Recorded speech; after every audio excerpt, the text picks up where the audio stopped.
Good morning. Good morning to everyone. I'm Carl Rian M. Nugi. My report in science is all about plate tectonic. The theory of plate tectonics explain the changing surface feature of the earth. According to this theory, Earth's strong, rigid outermost layer called the lithosphere. Earth's lithosphere is very much like a large jigsaw puzzle made up of 8 major puzzle pieces called tectonic plates. Also, tectonic plates is a moving section of lithosphere. Then, what is lithosphere? Lithosphere is a layer of rigid road composed of earth crust and upper mantle. There are 8 major puzzle pieces of tectonic plates.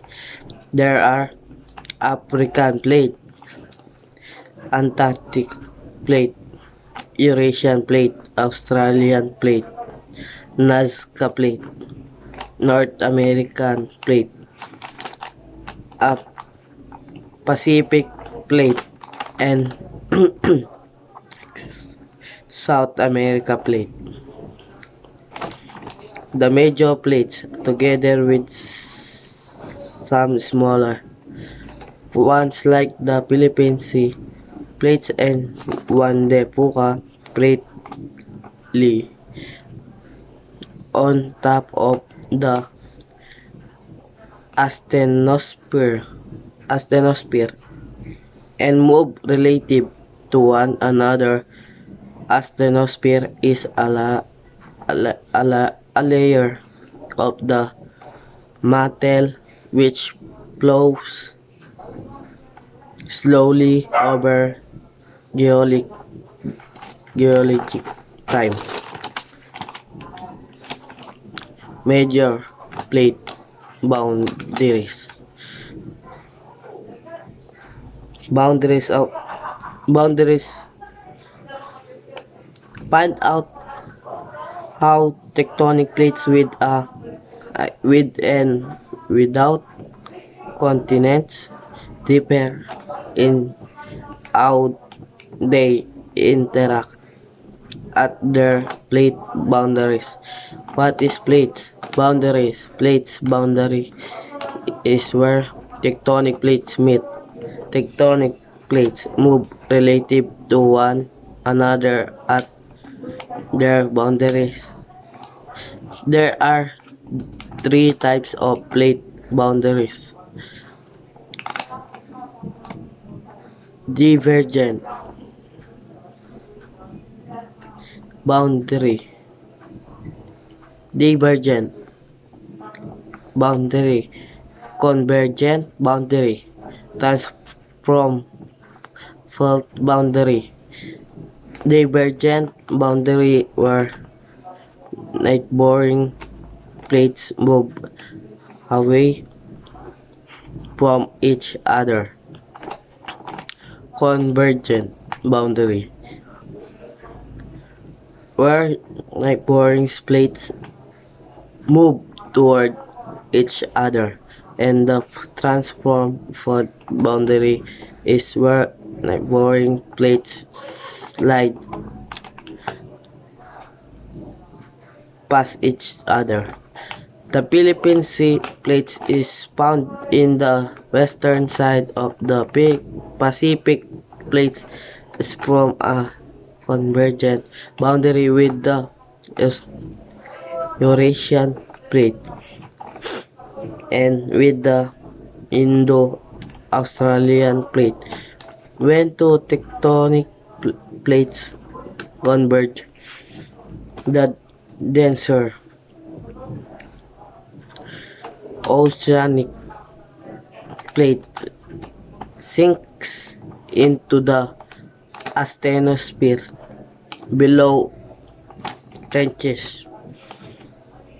The sinking plates produce the deposed part of the ocean floor. Tectonic plates move in different direction and different speeds. Plates move as they ride atop the astrosphere. Oceanic plates like the Pacific plates move at a faster rate compared to those that carry continents like the North American plates. Seismic waves will liner, liner that tectonic plates separate, merge, or slip past one another over geologic time. Seismic waves are the waves produced by an earthquake. What is an what is earthquake? An earthquake is shaking or trembling of the ground caused by movement or breaking of rock on other Earth's surface. Body waves. Seismic waves that travels to, to Earth's interior. There are two types of body waves, the primary waves and secondary waves. Primary waves or P wave compasses and expand the metal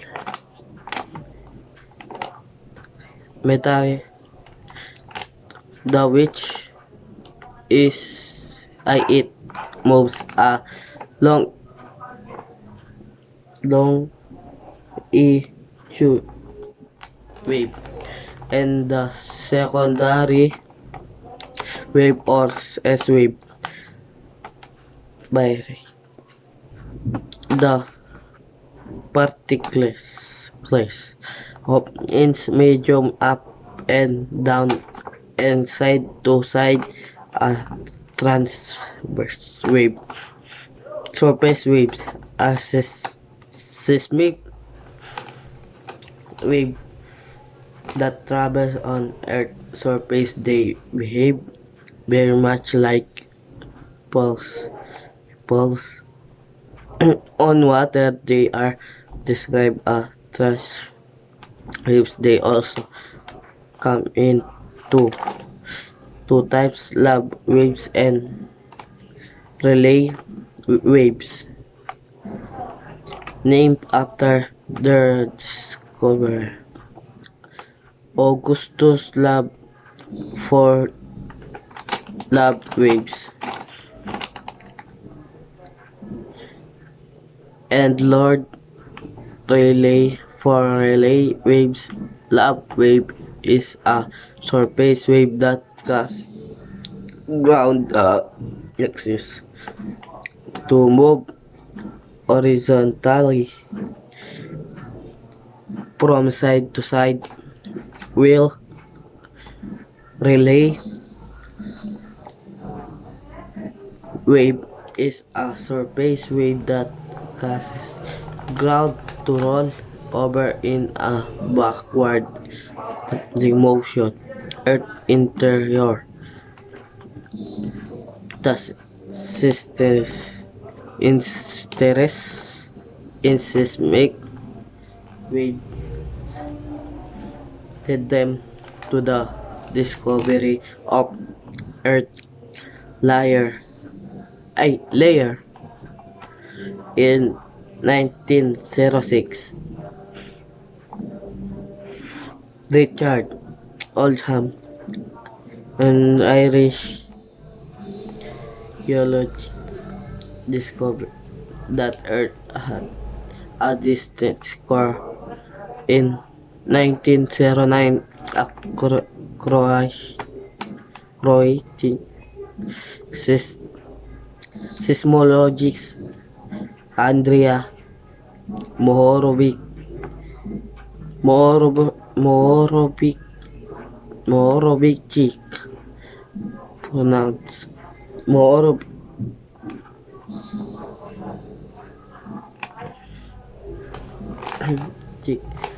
based on seismic readings from an earthquake near his town,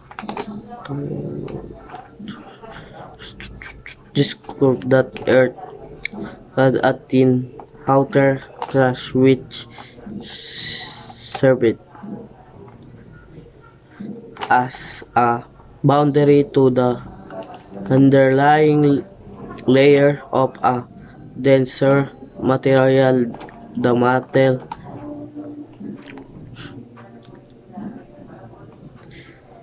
By the way, seismologists are the one who study seismic waves, and seismology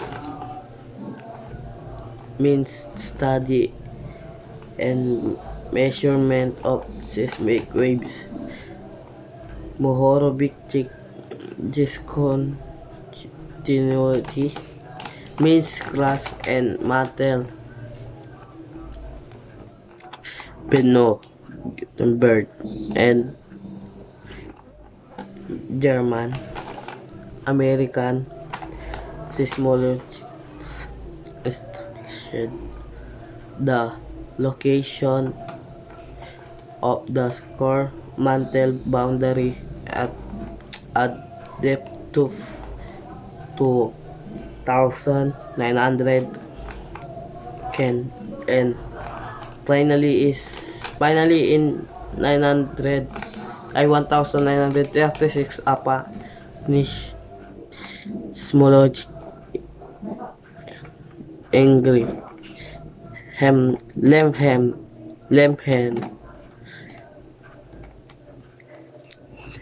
Lemhem studied the part taken by P waves as they move the core mantle boundary and the interior of the core.